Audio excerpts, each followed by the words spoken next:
نحمده ونصلی علی رسولہ الکریم اما بعد اعوذ باللہ من الشیطان الرجیم بسم اللہ الرحمن الرحیم بل تؤثرون الحیاۃ الدنیا والآخرۃ خیر وابقی صدق اللہ مولانا العظیم۔ میرے عزیز و دوستو، اللہ رب العزت کا بے حد کرم ہے، احسان ہے کہ اللہ پاک نے ہمیں دین سیکھنے، سمجھنے اور عمل کے جذبے سے جمع فرمایا ہے۔ اللہ تعالی ہم سب کے آنے کو، جمع ہونے کو، مل بیٹھنے کو اپنی بارگاہ میں اعلیٰ درجے میں قبول فرمائے، کمی کوتاہیوں کو معاف فرمائے۔ آپ تھوڑا سا آگے ہو، اللہ جزاک خیر۔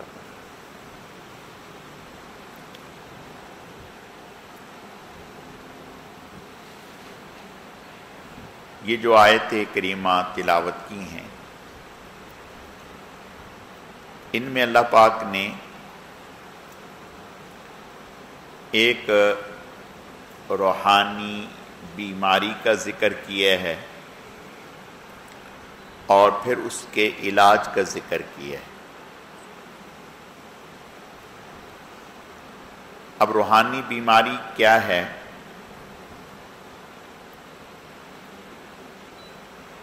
کہ انسان صبح سے شام تک جس چیز کو دیکھے گا، جس چیز کو سوچے گا، جس چیز کو زبان پر لائے گا، جس کے خیالات بنائے گا،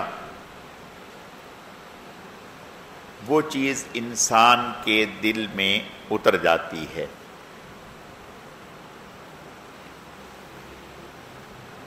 ہم صبح سے شام تک اس دنیا کی ہی زندگی کے بارے میں سوچتے ہیں اور اسی کے تذکرہ کرتے ہیں، اسی کی فکر کرتے ہیں، اسی کو بہتر سے بہترین بنانے کے لیے منصوبہ بناتے ہیں۔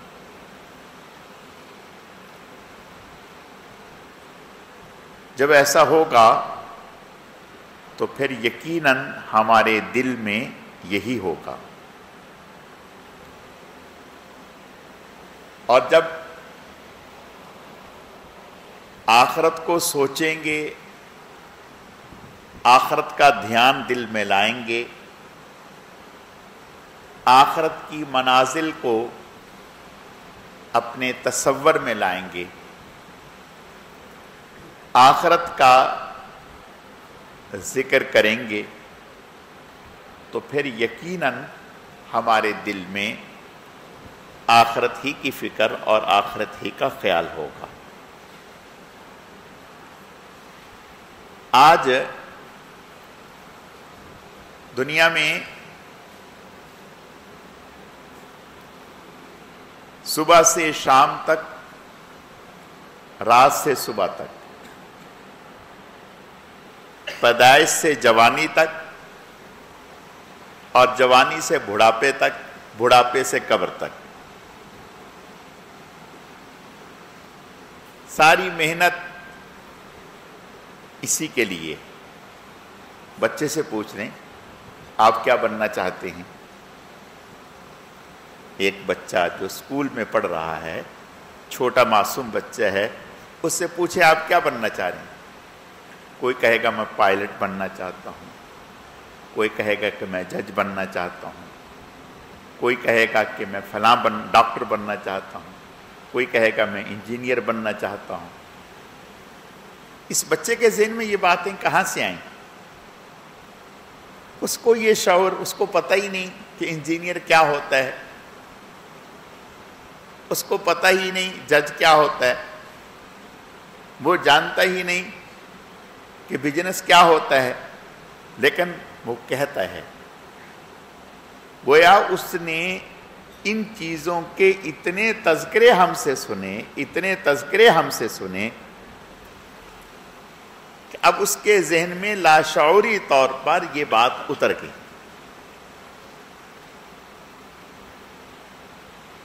ہمارے بڑے ایک بات ہمیں سمجھاتے ہیں، وہ کہتے ہیں دنیا کمائیں لیکن دنیا کا تذکرہ نہ کریں، دنیا کو گائیں نہیں، کمائیں۔ ہم کماتے تھوڑا ہیں، گاتے زیادہ ہیں، کماتے تھوڑا ہیں، گاتے زیادہ ہیں۔ ابھی کہیں کسی چیز کا وجود نہیں ہے، 2 سال پہلے ہی گانا شروع کر دیں گے، میرا فلاں یہ منصوبہ ہے، یہ منصوبہ ہے، میں نے یہ کرنا ہے، یہ کرنا ہے، یہ کرنا ہے، یہ کرنا ہے۔ حضرت تقی صاحب دامت برکاتہم العالیہ ایک دفعہ فرمانے لگے کہ ایک صاحب میرے پاس آ گئے، فرمانے لگے کہ بعض لوگ نان سٹاپ ہوتے ہیں، وہ جو شروع ہوتے ہیں تو پھر رکنے کا نام نہیں۔ تو کہنے لگے ان کی عمر یعنی اچھی خاصی عمر تھی، اب وہ شروع ہو گئے کہ میرا یہ منصوبہ ہے، یہ منصوبہ ہے، میں نے فلاں ملک سے مال لینا ہے، فلاں ملک میں پہنچانا ہے، دنیا بھر کے ممالک انہوں نے ذکر کر دیے، اور اپنے اس میں کہیں آخرت کا یا مرنے کا ذرہ برابر بھی ذکر نہیں تھا، آخرت کا کوئی پلان نہیں تھا، سب دنیا کے پلان تھے۔ اور فرما رہے تھے کہ میں دل میں ہنس رہا تھا کہ یہ کیا شیطان کا دھوکہ ہے۔ دیکھیں، دنیا کمانے سے شریعت نے منع نہیں کیا، لیکن آخرت کو بھلانے کی بھی اجازت نہیں دی۔ حضور صلی اللہ علیہ وسلم قضائے حاجت کے لیے تشریف لے گئے، صحابی پانی کا لوٹا بھر کر پیچھے کھڑے ہو گئے کہ جب آپ فارغ ہوں گے تو وضو کے لیے پانی کا لوٹا پیش کر دوں گا۔ آپ وہاں سے فارغ ہوئے اور آپ نے وہیں ایک طرف ہو کر تیمم شروع کر دیا۔ انہوں نے پیچھے سے یہ ذکر کیا کہ یا رسول اللہ میں تو پانی لے کے کھڑا ہوں، میں تو پانی لے کے کھڑا ہوں چند قدم پر، تو آپ تیمم کرنے کی بجائے اس سے وضو فرما لیں۔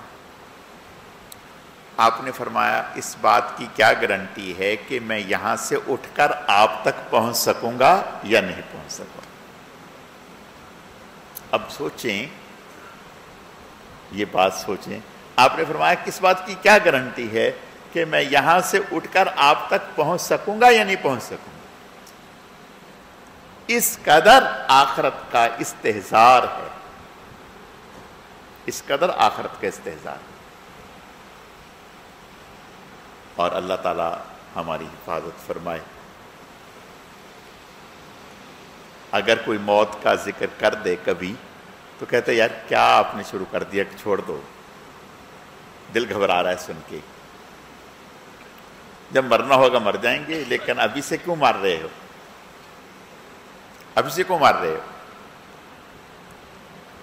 یعنی ہمیں موت کا ذکر سننے سے بھی خوف آتا ہے، ذکر کرنے سے بھی خوف آتا ہے، سوچنے سے بھی خوف آتا ہے۔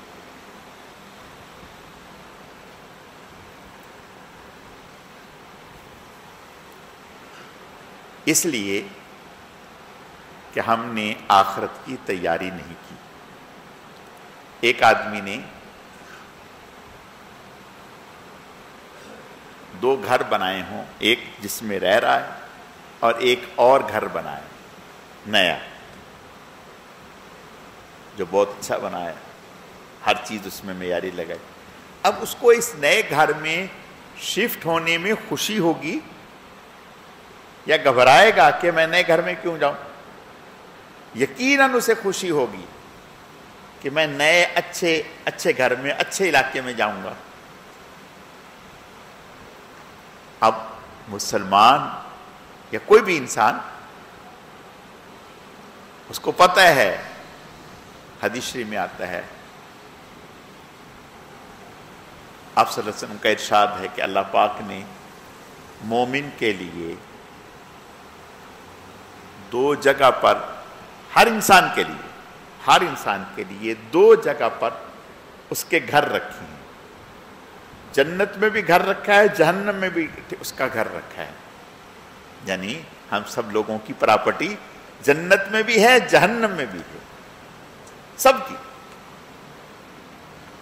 فرمایا کہ جو مومن ہے وہ جنت میں جائے گا تو کافر کو جو جنت میں ملنا ہے یہ اس کو مل جائے گا, اور جو کافر ہے وہ جب جہنم میں جائے گا تو جو جہنم میں اس کو ملنا ہے وہ تو ملے گا ہی ملے گا, جو جنت میں چلا گیا اس کے حصے کا بھی اس کو مل جائے گا وہاں. یعنی اللہ تعالیٰ نے ہر انسان کے لیے دو جگہ رکھی ہیں, جنت میں بھی جہنم میں. تو انسان جس چیز کو بناتا ہے, چمکاتا ہے, سنوارتا ہے, ادھر جانے کو دل چاہتا ہے. اب کھنڈرات میں جانے کو کس کا دل چاہتا ہے؟ آخرت کو جب ہم کھنڈرات بنا دیں گے, اس کے لیے کچھ ہے ہی نہیں, تو پھر وہاں جانے کو کس کا دل چاہے گا؟ صحابہ اکرام رضوان اللہ علیہم اجمعین میدان جہاد میں ہیں. ایک صحابی نے ذکر کیا کہ میں نے آپ صلی اللہ علیہ وسلم سے سنا ہے کہ جو آدمی اللہ تعالیٰ کے راستے میں میدان جہاد میں دین کی سربلندی کے لیے لڑتے لڑتے شہید ہو جائے گا تو اللہ تعالیٰ اس کو جنت عطا کریں گے, جنت عطا کریں گے. یہ صحابی کہنے لگے واقعی آپ نے سنا؟ انہوں نے کہا میں نے اپنے کانوں سے سنا. فوراً آگے بڑھنے اور لڑنا شروع کر دیا. تیر آ کے سینے میں لگا تو کہنے لگے فزت برب الکعبہ, رب کعبہ کی قسم میں کامیاب ہو گیا. گرے اور شہید ہو گئے, گرے اور شہید ہو گئے. جنگ موتا میں حضرت عامر بن فہیرہ رضی اللہ تعالیٰ عنہ, ان کا یہ واقعہ. اب سوچیں کوئی آدمی جان دیتے ہوئے یہ کہتا ہے کہ فزت برب الکعبہ, رب کعبہ کی قسم میں کامیاب ہو گیا.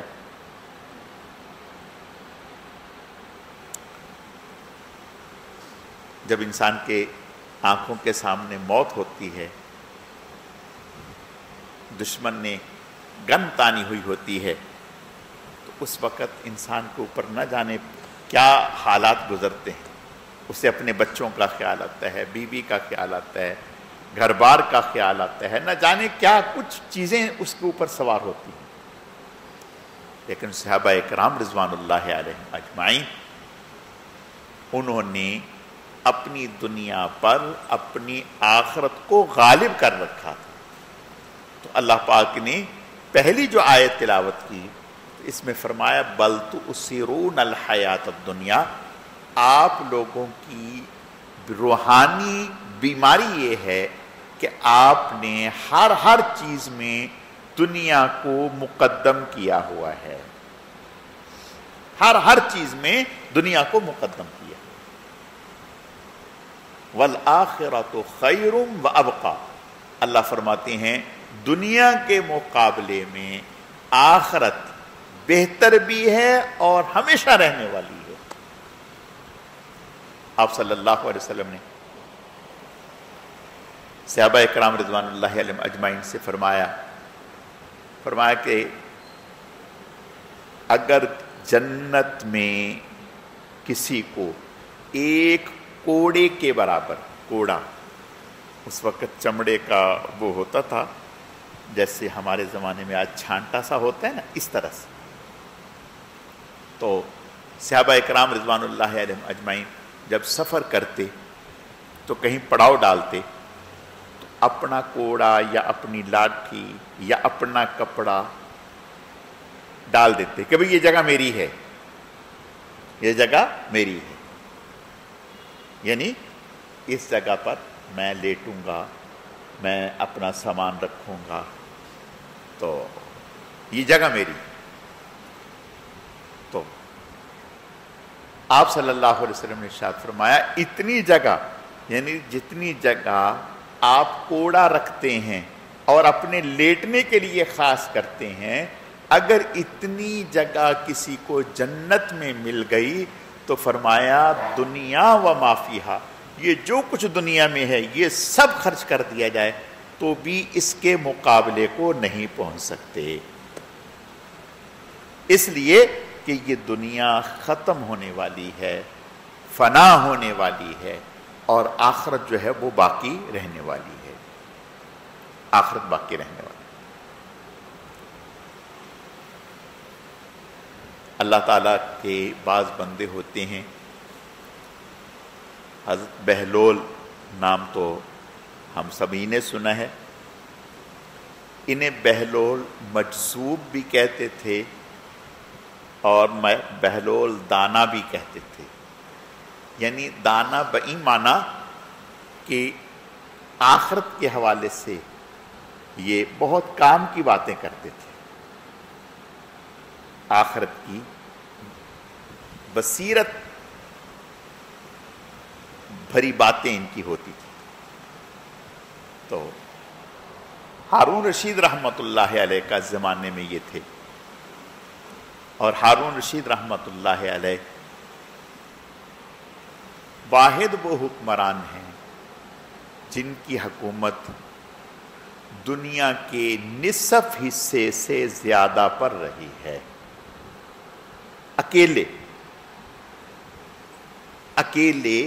اکیلوں کی حکومت دنیا کے نصف حصے سے زیادہ پر رہی ہے ہارون رشید رحمۃ اللہ علیہ کی حکومت.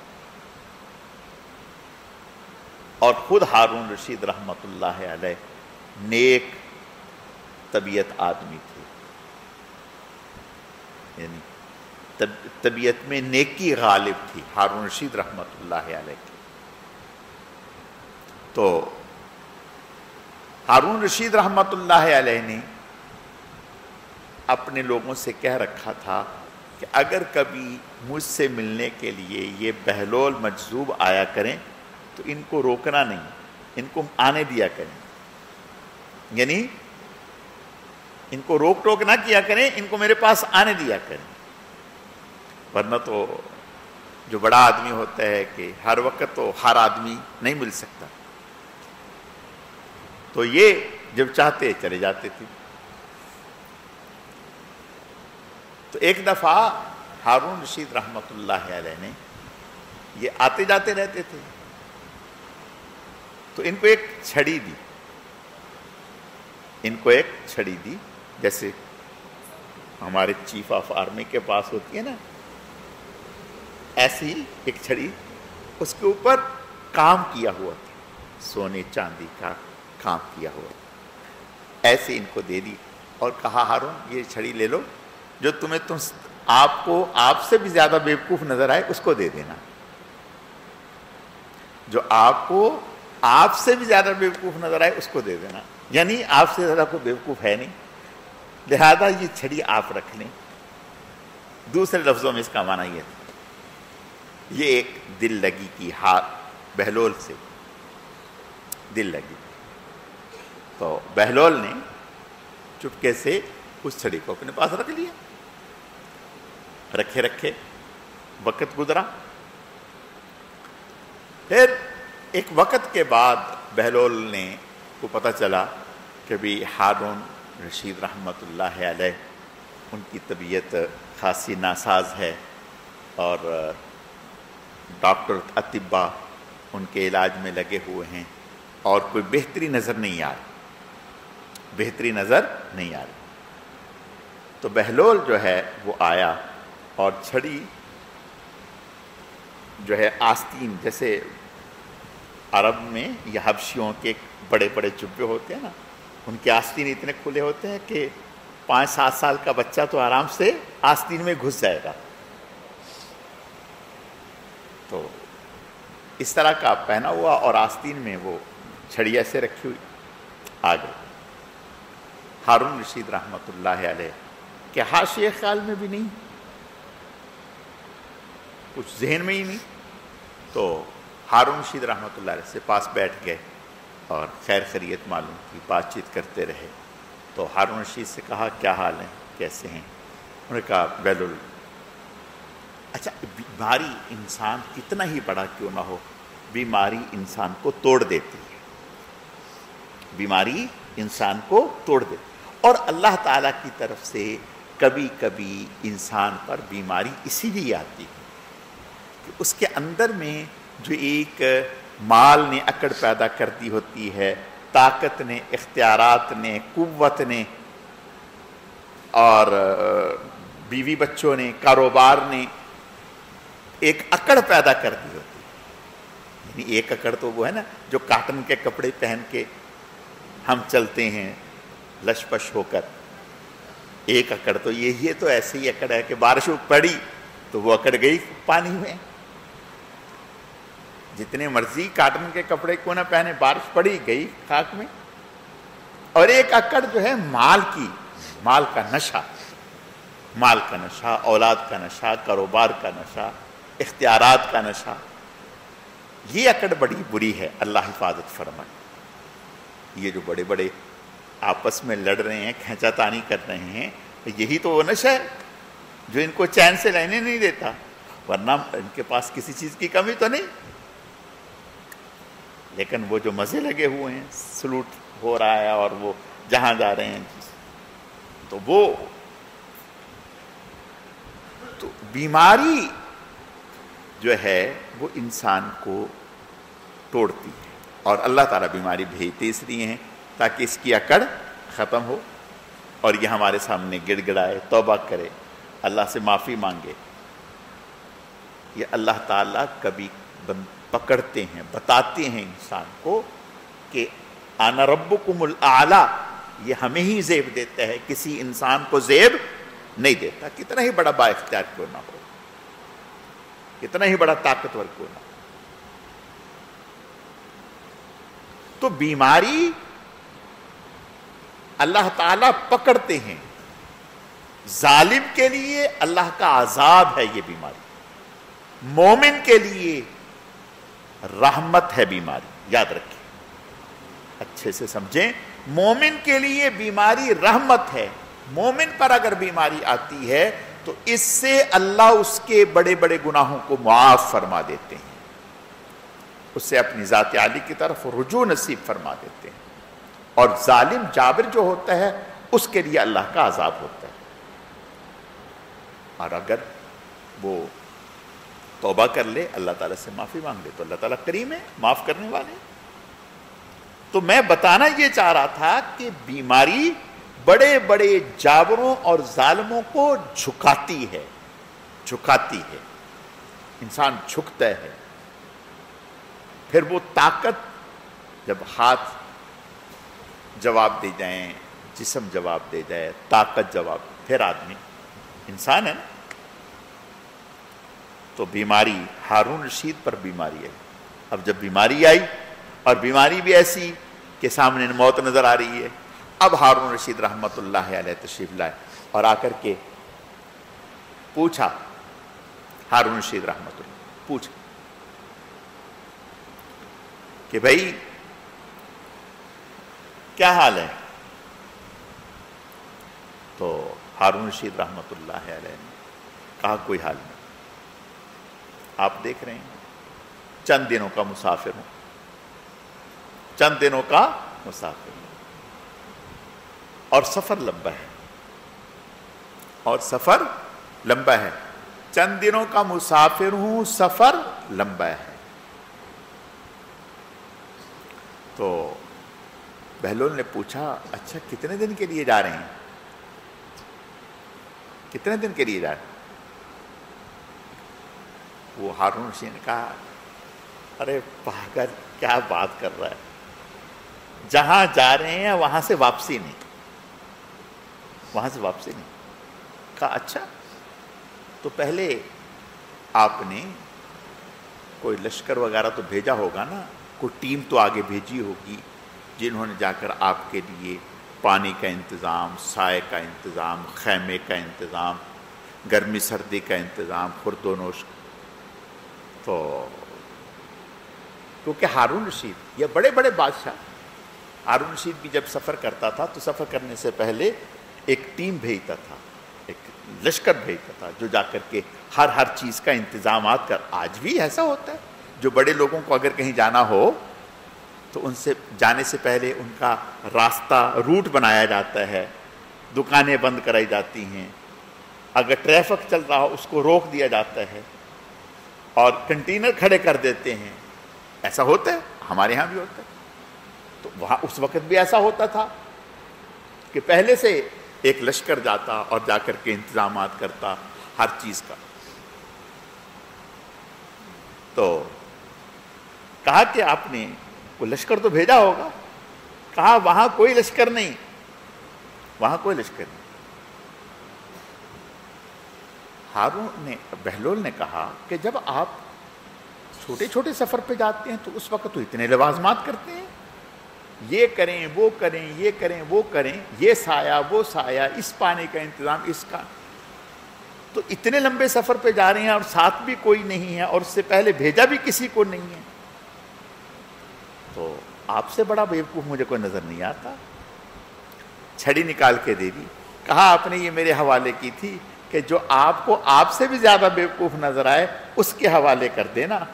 تو مجھے آپ سے زیادہ بیوقوف نظر نہیں آیا کہ دنیا کے چھوٹے چھوٹے سفروں کے لیے تو اتنے لوازمات، جو اتنا لمبا سفر ہے، کبھی نہ ختم ہونے والا سفر ہے، اس کے لیے آپ نے کوئی لوازمات نہیں اختیار کیے، اس کے لیے پہلے سے کچھ تیاری نہیں کی، اس کے لیے پہلے سے کچھ نہیں بھیجا.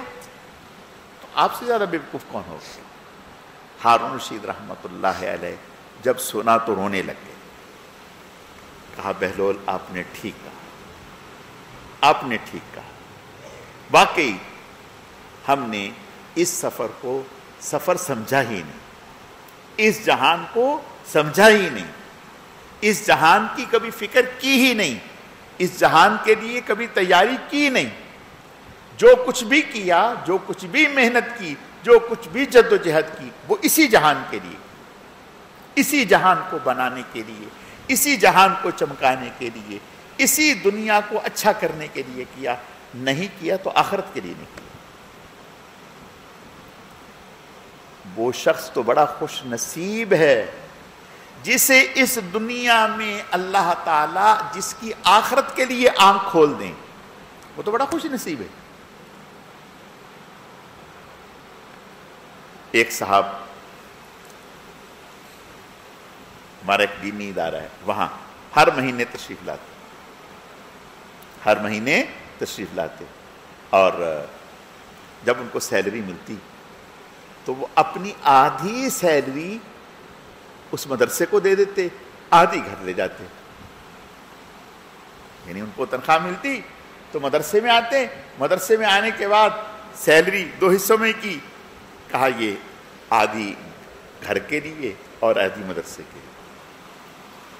اچھا 1 دفعہ 2 دفعہ 3 دفعہ، جب کئی دفعہ ایسا ہو تو بعض دفعہ سامنے والوں کو تعجب ہوتا ہے. تو وہ جو مدرسے میں بیٹھتے تھے تو انہوں نے ان سے کہا کہ یہ کیا ہے، یہ کیا ہے؟ یعنی یہ عجیب سی بات ہے کہ آج تک کبھی ایسا دیکھا نہیں ہے کہ آپ ایسا کیا. انہوں نے کہا کہ اصل بات یہ ہے میری 2 فیملی ہیں، میری 2 فیملی ہیں، میں دونوں فیملیوں کے لیے آدھا آدھا خرچ کر لیتا ہوں. ایک فیملی یہاں ہے، آدھا ان کے لیے، ایک فیملی وہاں ہے، آدھا ان کے لیے، آدھا ان کے لیے. کیا بات، کیا بات. یہ اللہ تعالیٰ کی خاص عنایت. جب انسان یہ فکر سوار ہو کہ مجھے آخرت میں جانا ہے، اللہ کی بارگاہ میں حاضر ہونا ہے، مجھے اپنے ایک ایک کیے کا جواب دینا ہے، پھر انسان جو ہے وہ پھونک پھونک کے قدم رکھتا ہے. اور اللہ پاک نے بتایا ہے کہ بل تؤثرون الحیات الدنیا، آپ لوگوں نے دنیا کی زندگی کو ترجیح دے دی، والآخرۃ خیر وابقیٰ، اصل تو آخرت ہے جو باقی رہنے والی ہے۔ اللہ تعالی ہمیں آخرت کی تیاری کی توفیق عطا فرمائے۔ دنیا تو جیسے کیسے بھی ہے گزر جانی ہے، اور دنیا تو ہر انسان کی ہی گزر جاتی ہے، ہر انسان کی ہی گزر جاتی ہے، اصل تو آخرت ہے۔ اللہ تعالیٰ اپنے کرم سے آخرت کی تیاری کی توفیق عطا فرمائے۔ الحمدللہ رب العالمین والعاقبۃ للمتقین والصلاة والسلام علی سید المرسلین اللہم صل علی محمد النبی الأمی وعلی آلہ واصحابہ وبارک وسلم وسلم اللہم لک الحمد کما انت صل علی محمد کما انت وفعل بنا ما انت فإنک علی التقوی واحد۔ اے اللہ اپنے کرم سے، اپنی رحمت سے، اپنے فضل سے جو کچھ کہا سنا گیا اسے اپنی بارگاہ میں قبول فرما، کمی کوتاہیوں کو معاف فرما، اعمال میں اخلاص پیدا فرما، اپنی رضا نصیب فرما، بہکنے بھٹکنے گمراہ ہونے سے ہماری حفاظت فرما۔ اے اللہ جتنا بھی درود شریف پڑھا گیا اس کا اجر و ثواب جناب رسول اللہ صلی اللہ علیہ وسلم کی خدمت میں بطور تحفہ اور ہدیہ قبول فرما۔ پھر آپ علیہ السلام کے صدقہ اور خیر سے آپ کے ازواج، اہل بیت، خلفائے راشدین عشرہ مبشرہ، تمام صحابہ کرام و صحابیات، تمام انبیاء کرام، حضرت شیخ الحدیث رحمت اللہ علیہ، ہمارے حضرت جی رحمت اللہ علیہ، سلسلے کے تمام اکابر، اسلاف، بزرگان دین، مشائخ اعظام، ہم سب کے والدین، ہم سب کے اساتذہ کرام، پوری امت کو اس کا اجر و ثواب پہنچا۔ اے اللہ درود شریف کے اس مبارک عمل کی برکت سے ہم سب کو آپ صلی اللہ علیہ وسلم کا قرب خاص نصیب فرما، آپ کی دعاؤں میں ہمیں شامل فرما۔ اے اللہ درود شریف کے اس مبارک عمل کی برکت سے ہم سب کا خاتمہ ایمان پر فرما، اپنے اپنے وقت پر پاکیزہ طیب کلمے والی موت نصیب فرما۔ اے اللہ درود شریف کے اس مبارک عمل کی برکت سے فلسطین کے مظلوم مسلمانوں کی امداد فرما، انہیں ظالموں کے ظلم سے نجات عطا فرما، انہیں فتح اور کامیابیوں سے ہمکنار فرما۔ اے اللہ ہمارے ملک پاکستان کی حفاظت فرما، اس ملک کو اسلام کی مضبوط قوت اور طاقت بنا۔ اے اللہ ہمارے ملک کو ہر طرح کے اندرونی بیرونی خطرات سے محفوظ فرما، ہمارے ملک کے خلاف اندرونی بیرونی جتنی بھی سازشیں ہو رہی ہیں اے اللہ اپنے کرم سے انہیں ناکام فرما۔ یا اللہ اپنے کرم سے ہمارے ملک کی حفاظت فرما۔ اے اللہ اپنے کرم سے جو ہمارے ملک کے لیے یا اللہ پاک اچھا سوچ رہے ہیں، بہتر سوچ رہے ہیں، یا اللہ پاک ہمارے ملک کی تعمیر و ترقی کے لیے محنتیں اور کوششیں کر رہے ہیں، ان کی خدمات کو اپنی بارگاہ میں قبول فرما اور ان کی خدمات کو برابر فرما۔ یا اللہ پاک جو کسی بھی اعتبار سے ہمارے ملک کو کمزور کرنا چاہتے ہیں، یا اللہ اس ملک کے خلاف سازشوں میں لگے ہوئے ہیں، اے اللہ اپنے کرم سے ان کی سازشوں کو ناکام فرما۔ اے اللہ ان سے اور ان کے شر اور فتنوں سے ہماری اور ہمارے ملک کی حفاظت فرما۔ یا اللہ پاک آج لاہور میں جو کانفرنس ہو رہی ہے اے اللہ اپنے کرم سے اس کی ہر طرح سے حفاظت فرما، اس میں جتنے بھی ہمارے اکابر، اسلاف، بزرگان دین، علماء، مشائخ اعظام اور جتنے بھی دین سے محبت رکھنے والے مسلمان شریک ہوئے ہیں سب کی ہر طرح سے حفاظت فرما۔ اے اللہ اپنے کرم سے اسے اپنی بارگاہ میں قبول فرما۔ سبحان ربک رب العزت عما یصفون وسلام علی المرسلین والحمد للہ رب العالمین برحمتک یا ارحم الراحمین۔